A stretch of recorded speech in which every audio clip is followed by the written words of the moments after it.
सम्मान। मनुष्य के जीवन में सम्मान का बहुत अधिक महत्व है।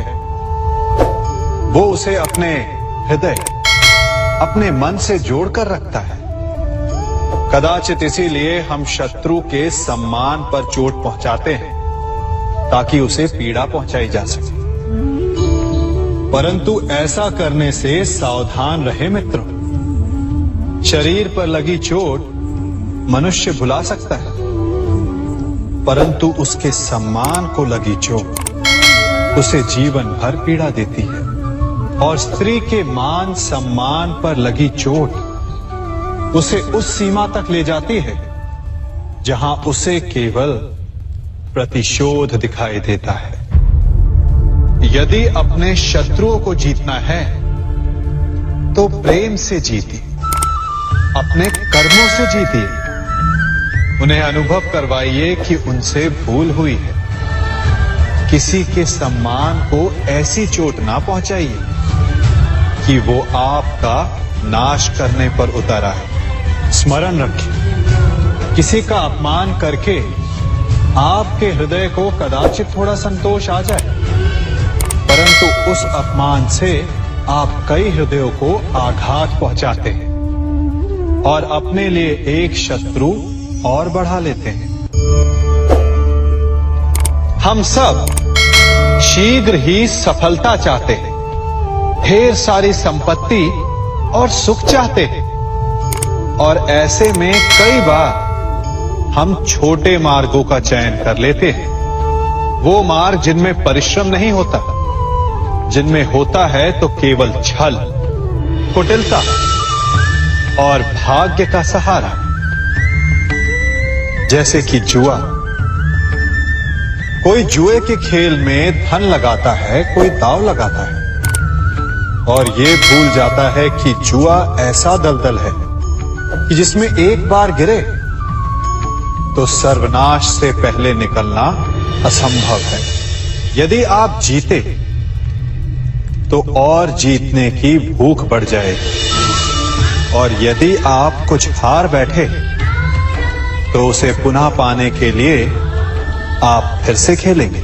मनुष्य को ये आभास ही नहीं होता कि अपनी संपत्ति के साथ साथ वो अपनी मानवता, अपने संस्कार, अपना धर्म और अपना उत्तरदायित्व तक सभी जुए की भेंट चढ़ा देता है। इसलिए कुछ पाना है तो परिश्रम से पाओ। यदि कुछ जुए में जीता तो वो उतना शीघ्र ही खो दोगे, चूंकि उसे परिश्रम से पाया नहीं गया है, और उसकी रक्षा करने के लिए आपके मन में स्वाभाविक प्रयास भी नहीं होंगे।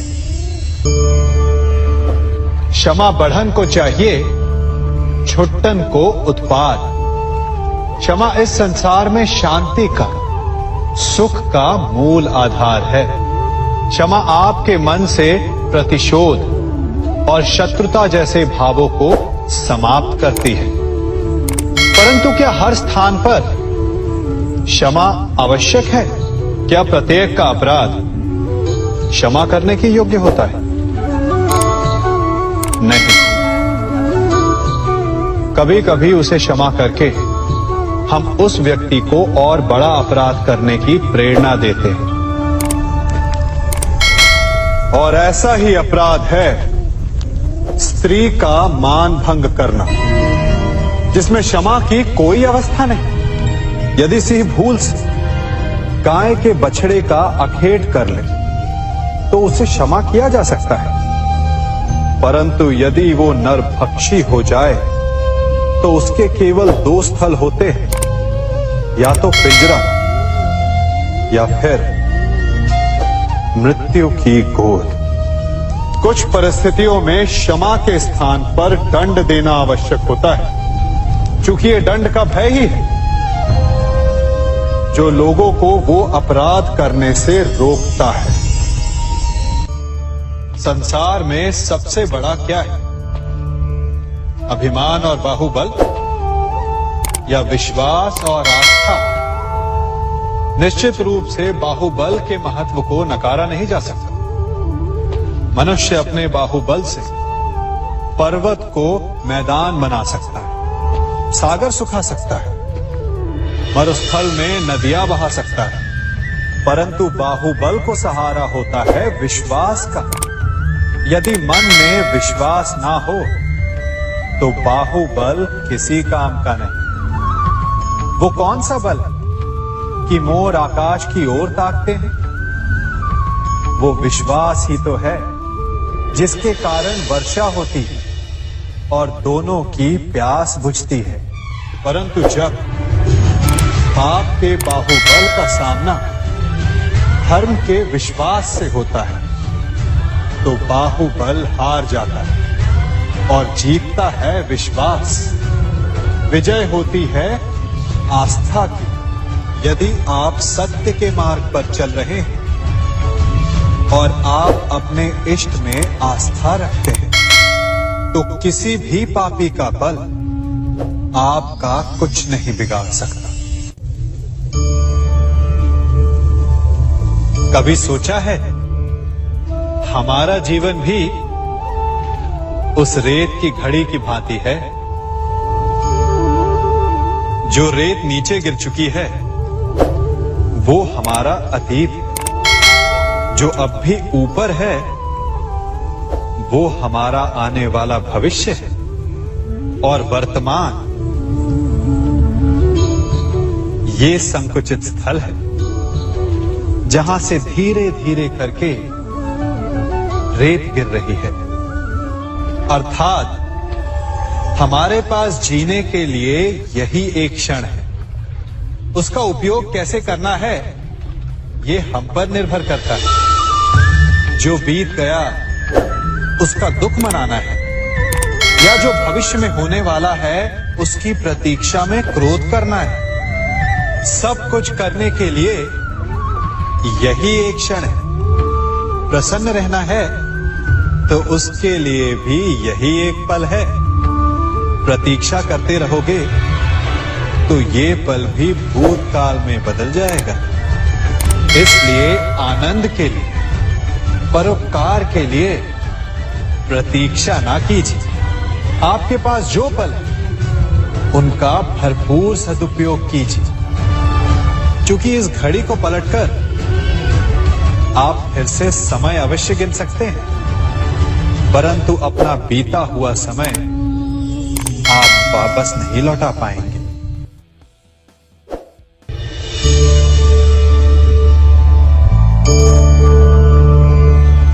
मनुष्य के जीवन में संतान का बहुत महत्व है। उस संतान के लिए वो कितने कष्ट सहता है, उसे पालता है, पोसता है, और यदि यही संतान संताप का कारण बन जाए तो क्या ये उसका दोष है? अधिकतर ये दोष हमारे लालन पालन का होता है। बचपन में बालक के हठ को मानकर हमें आनंद की अनुभूति अवश्य होती है, परंतु धीरे धीरे अपने बालक के हठ को मानकर उसके हठ के दास हो जाते हैं। एक हठी उद्दंड और असंस्कारी संतान उस सूखे वृक्ष के समान होती है कि यदि जिसमें आग लग जाए तो वो सारे वन को भस्म कर डाले। और स्मरण रहे, जब उसमें अग्नि लगती है तो सबसे पहले वो स्वयं के घर को ही भस्म करती है।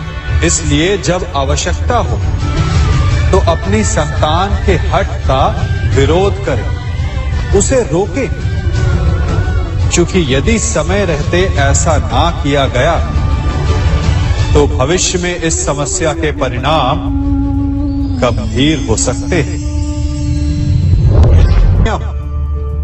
प्रतिज्ञा, वचन, ये सब मनुष्य ने समाज को सही दिशा में रखने के लिए बनाए हैं। वो मनुष्य ही क्या जिसके जीवन में नियम ना हो, जिनका वो पालन ना करे, परंतु समय के साथ चलने के लिए नियमों को बदलना भी आवश्यक होता है, क्योंकि ये आज का समय ही तो है जो बीत जाने के पश्चात इतिहास बन जाएगा। यदि आवश्यकता पड़ने पर नियम और प्रतिज्ञा भंग ना की जाए, समय की मांग के अनुरूप अपनी प्रतिक्रिया ना बदली जाए, तो इतिहास हमें कभी क्षमा नहीं करेगा। आवश्यकता पड़ने पर आपकी तोड़ी हुई एक प्रतिज्ञा, एक बंधन कभी कभी पूरे मानव इतिहास को बड़े विनाश से बचा सकता है। इसलिए नियम, प्रतिज्ञा, वचन कुछ नहीं, कुछ है तो केवल समय, जिसके अनुरूप चलने वाला ही सफल हो सकता है। कभी किसी पक्षी को घोंसले की नींव बनाते देखा है?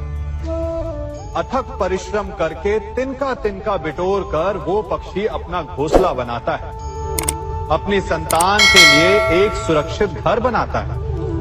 और फिर कहीं से तीव्र आंधी आती है, भारी वर्षा होती है और उसका घोंसला तिनका तिनका करके बिखर जाता है। फिर वो पक्षी क्या करता है? वो रोता नहीं, ना ही विलाप करता है।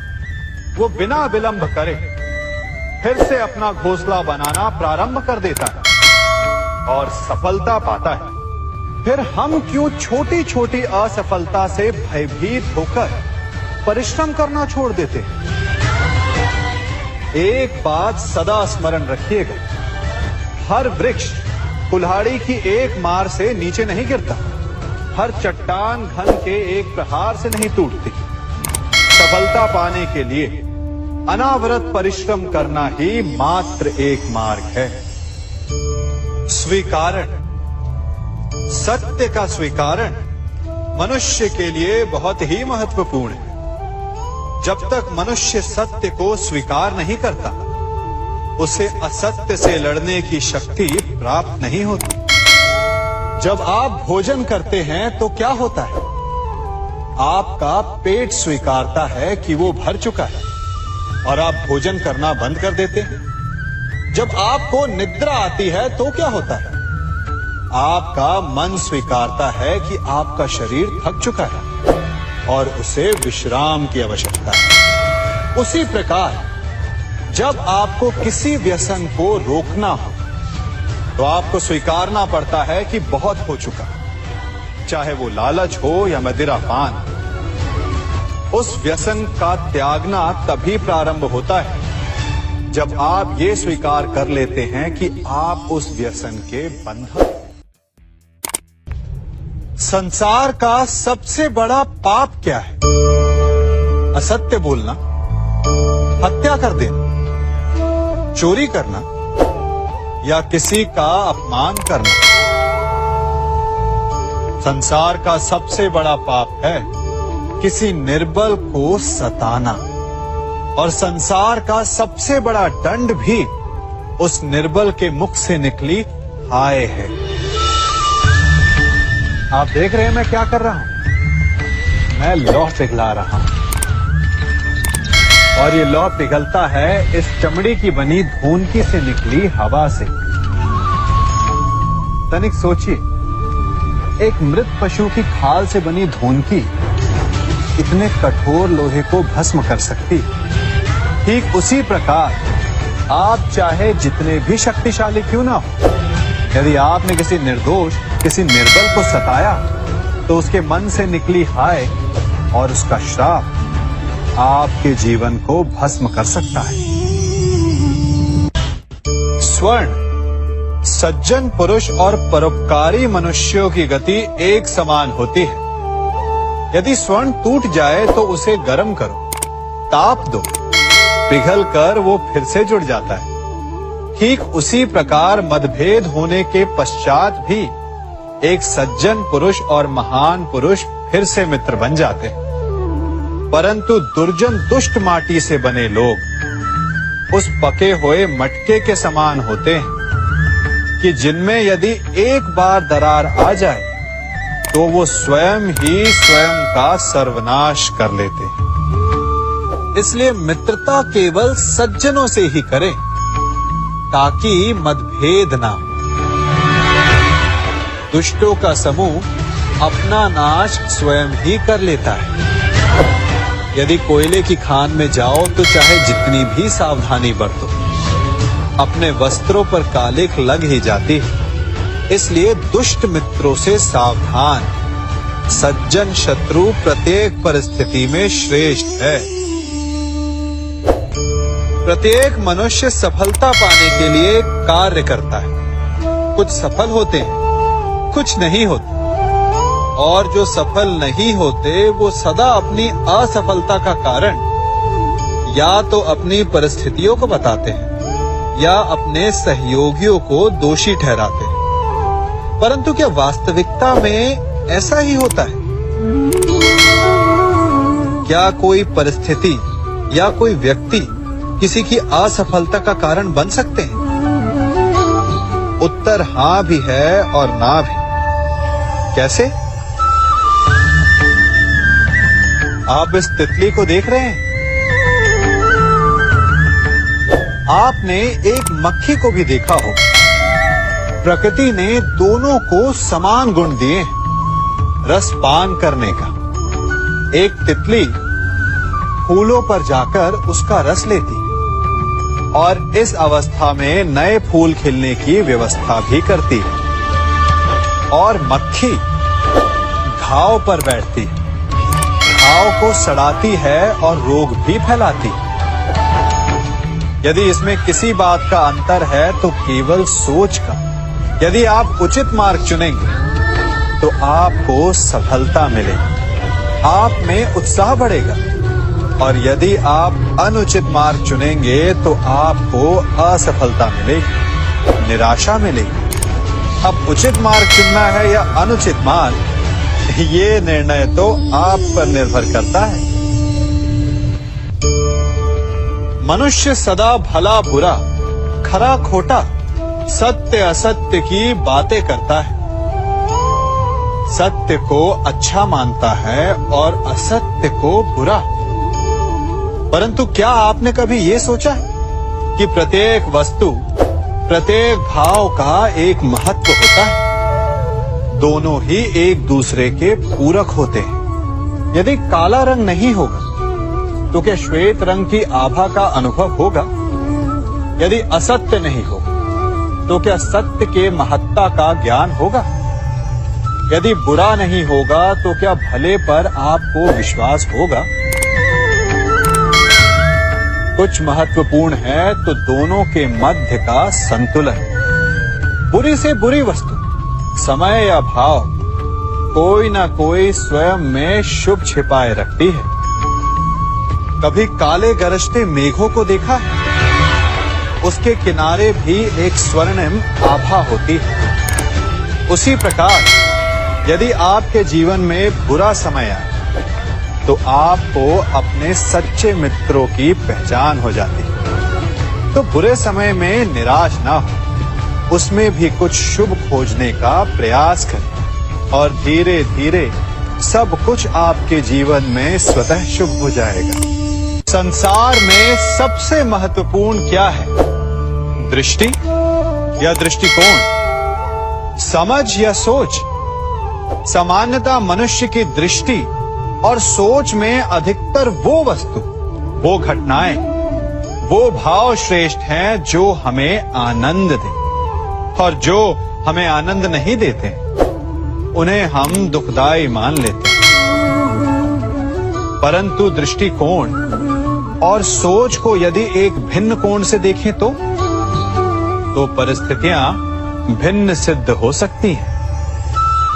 जिस प्रकार भीषण गर्मी हमें सुहाती नहीं, परंतु वही गर्मी सागर और नदियों के जल को वाष्पित करती है और हमें मनोरम वर्षा का आनंद देती है, उसी प्रकार भीषण परिश्रम के पश्चात हमें सफलता मिलती है, इच्छा के पश्चात हमें हमारा लक्ष्य मिलता है। तो सदा स्मरण रखिएगा कि दुख और पीड़ा से भागे नहीं, क्योंकि यही भविष्य में आने वाले सुख का मूल है। जब भी आपने यात्रा की होगी तो अवश्य अपने मार्ग के आसपास कुछ रिक्त स्थान देखे होंगे, कुछ खेत देखे होंगे, कोई ना कोई भूमि का टुकड़ा अवश्य देखा होगा।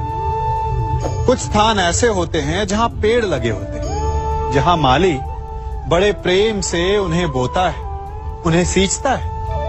और कुछ स्थान ऐसे भी होते हैं जहां बिना माली के खरपतवार उग जाते हैं, कुछ अन्य पौधे उग जाते हैं। माली द्वारा उगाए वृक्ष हमें ठंडी छाया देते हैं, हमें फल देते हैं, ईंधन के लिए लकड़ियां देते हैं। और बिना परिश्रम के उपजित खरपतवार यदि कुछ करते हैं तो ये कि वो भूमि को बंजर बनाते हैं। हमारा मन भी रिक्त भूमि की भांति होता है। यदि अपने परिश्रम से उसमें सुविचारों के बीज डालोगे तो फलदायक विचार उपजेंगे, और यदि उसे रिक्त छोड़ दिया तो खरपतवार की भांति अनुपयोगी विचार आपके मन को अपना घर बना लेंगे, आपके मन को मैला कर देंगे, उसे बंजर कर देंगे। अब निर्णय आपका है कि आपको सुविचार देने वाला मन चाहिए या कुंठा देने वाला। क्या कर रहा हूं मैं? दर्पण में देख रहा हूं। आप लोग भी प्रतिदिन देखते होंगे, परंतु प्रतिदिन अपना मुख देखने के बाद भी उस पर लिखी एक बड़ी सीख देखना भूल जाते हैं। अब आप कहेंगे कैसी सीख? तो जाइए एक बार फिर से दर्पण के सामने जाइए और मुख खोलकर देखिए, क्या दिखेगा? दंत पंक्ति और जीभा, है ना?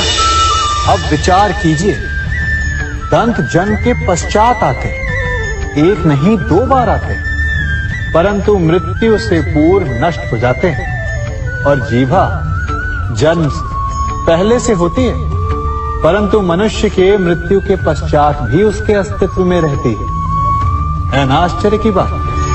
दंत कठोर होते हैं, जीभा कोमल, परंतु फिर भी दंत नष्ट हो जाते हैं, जीभा नहीं होती। यही रहस्य है कि हठी और कठोर लोग शीघ्र नष्ट होते हैं, और कोमल लचीले आवश्यकता के अनुसार स्वयं में परिवर्तन ला सकने में सक्षम लोगों का ही अस्तित्व रहता है। अर्थात परिस्थितियों के अनुसार स्वयं को लचीला बनाना सीखिए और आपका जीवन सरल हो जाएगा। संबंध एक सहारा होता है जीवन का, और संबंधी वो होते हैं जिनसे आवश्यकता पड़ने पर सहायता मांगी जा सके, जिन पर विश्वास किया जा सके कि बुरे समय में वो हमारे काम आएंगे। कभी ऐसा भी हुआ होगा कि आपके पास कोई सहायता मांगने आया, या ऐसा भी हो सकता है कि आप किसी के पास सहायता मांगने गए हों। परंतु प्रश्न ये उठता है कि क्या केवल किसी के मंतव्य में उसकी सहायता इसीलिए कर देनी चाहिए क्योंकि वो आपका संबंधी है? अब आप कहेंगे कि ये कैसा प्रश्न हुआ? तनिक सोचिए, एक अस्त्र बनाने वाला जब अस्त्र बनाता है तो ये अस्त्र किसको देना है उसका अधिकार उसी के पास होता है। वो चाहे तो ये अस्त्र किसी को भी दे सकता है, वो एक सैनिक को भी दे सकता है या एक डाकू को भी, और यही अस्त्र 2 भिन्न कार्य कर सकती है। यदि डाकू के हाथों में आ गई तो उसका भय दिखाकर वो लोगों को लूटेगा, निरपराधों का रक्त बहाएगा। सहायता करने वाले की भी अवस्था ऐसी ही होती है। इसलिए किसी की सहायता करने से पूर्व ये विचार कर लेना आवश्यक है कि किसे क्या, कब और कितनी सहायता देनी चाहिए कि उसका दुरुपयोग ना हो। यदि आपकी सहायता से कोई अधर्म हुआ तो उसके उत्तरदायी आप ही होंगे। जीवन में कई बार ऐसे अवसर आते हैं कि आप लोगों से मिलने जाते हैं और उनसे कुछ आकांक्षाएं भी रखते हैं, और कई बार जीवन में ऐसे अवसर भी आते हैं कि लोग आपसे मिलने आते हैं। इसलिए अतिथियों का सम्मान करने से पूर्व सदा कुछ बातों को स्मरण रखना आवश्यक होता है। यदि कोई आपके पास मिलने आता है तो उसके 3 कारण हो सकते हैं। पहला कारण होता है भाव, दूसरा अभाव और तीसरा प्रभाव।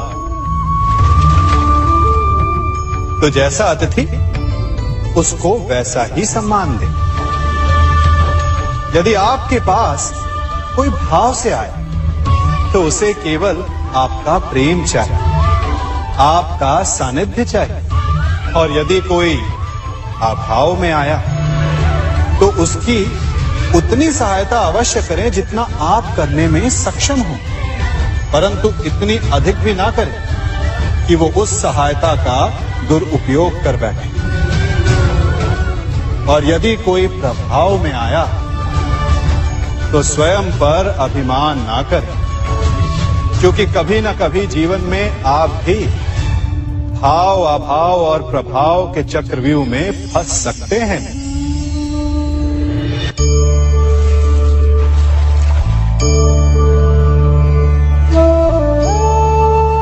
यदि जल को मुट्ठी में कसकर बांधें तो जल कैसे अपना मार्ग बनाकर निकल जाता है?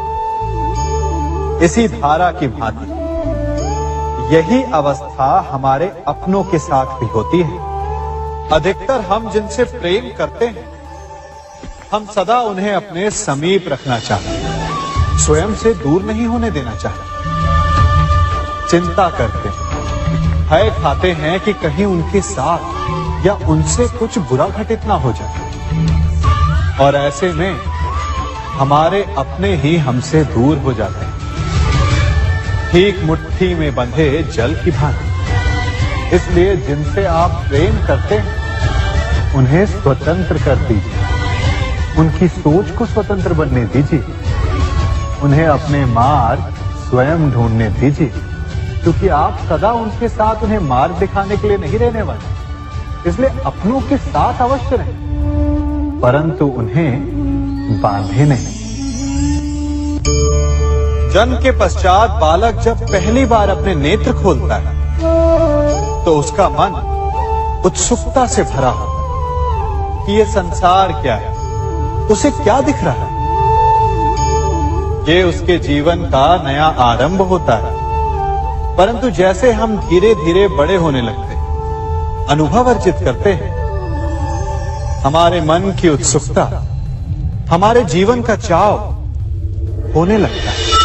तनिक सोचिए, जब हम सुबह सोकर जगते हैं, अपनी आंखें खोलते हैं, तो उसे ही हम अपने जीवन का प्रारंभ समझ ले तो सुबह से लेकर संध्या तक के समय को ही अपने जीवन जीने का समय समझ ले तो कितनी स्फूर्ति आ जाएगी। आप कितने काम कर पाएंगे, कितने लक्ष्य अर्जित कर पाएंगे। फलों से मिलकर घड़ी बनती, घड़ी से मिलकर प्रहर, प्रहर से मिलकर दिन बनते हैं और दिनों से माह और वर्ष। यदि आप अपना हर पल, हर प्रहर विश्वास से, हर दिन उत्साह से जिए तो आपका संपूर्ण जीवन सार्थक हो सकता है।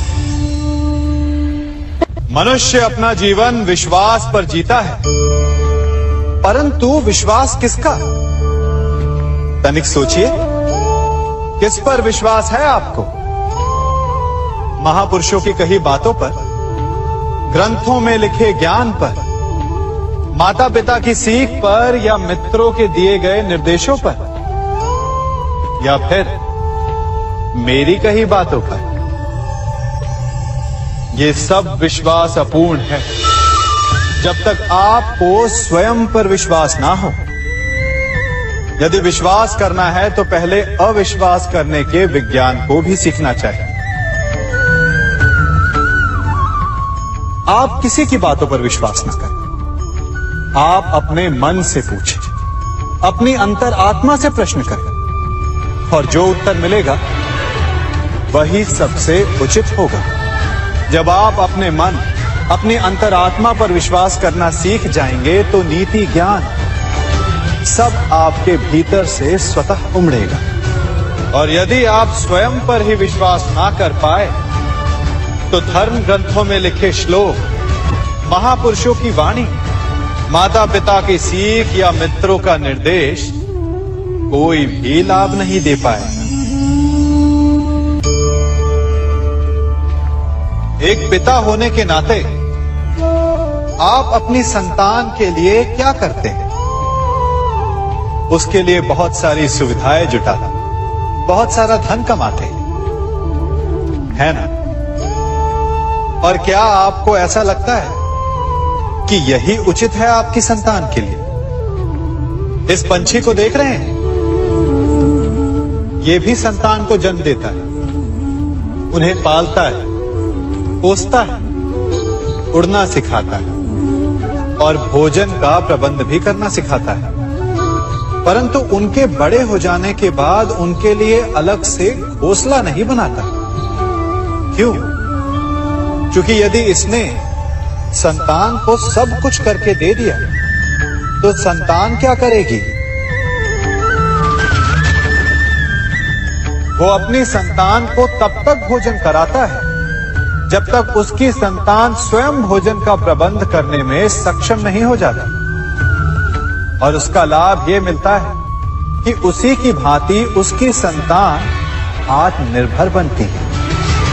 इसलिए अपनी संतान को उतनी ही सुविधाएं दें जितनी आवश्यक है। मोह को त्यागें। आपका उनसे मोह उन्हें कभी आत्मनिर्भर नहीं बनने देगा। अपनी संतान को कर्म करना सिखाइए। यदि आपकी संतान कर्म करना सीख गई तो वो धन स्वयं कमा लेगी। और यदि वो आलसी, अकर्मण्य बन बैठे तो आपके संचित धन का भी नाश कर देगी। संसार में सबसे बड़ा संबंध कौन सा है? अब आप पूछेंगे कि ये कैसा प्रश्न हुआ? इसका उत्तर तो बड़ा सरल है, यही ना?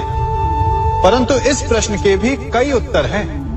कोई कहेगा माता और पुत्र का संबंध, तो कोई कहेगा पिता पुत्री का संबंध, तो कोई पति पत्नी का, और तो कोई भक्त और भगवान का संबंध। परंतु तनिक गहराई से देखेंगे तो पाएंगे कि ये सारे संबंध या तो जन्म से जुड़े होते हैं, या समाज में बना दिए जाते हैं, या फिर किसी आकांक्षा के चलते बनते हैं। तो सबसे बड़ा संबंध कौन सा होता है? उलझ गए ना? सबसे बड़ा संबंध होता है मित्रता का, क्योंकि मित्र हम स्वयं चुनते हैं, जिसमें ना कोई आकांक्षा होती है, ना ही कोई स्वार्थ छिपा होता है। यदि कुछ होता है तो केवल साथ का आनंद। अपने बीते दिनों को स्मरण कीजिए। जब आप घर से बाहर निकलते होंगे तो सबसे पहले किसका स्मरण होता था? मित्र का। परंतु जैसे जैसे मनुष्य बड़ा होता जाता है, सफल होता जाता है, मित्र छूटते जाते हैं और फिर वो अपनी आय, अपने जीवन के स्तर के अनुसार मित्रता करने लगता है। दोस्तों, भक्त वीडियो अच्छा लगा हो तो चैनल को सब्सक्राइब करें, लाइक करें, ज़्यादा से ज़्यादा शेयर करें। कमेंट में जय श्री कृष्णा, राधे राधे लिखना ना भूलें। ठीक है दोस्तों, बस आज यहीं तक, फिर मिलेंगे नेक्स्ट वीडियो में।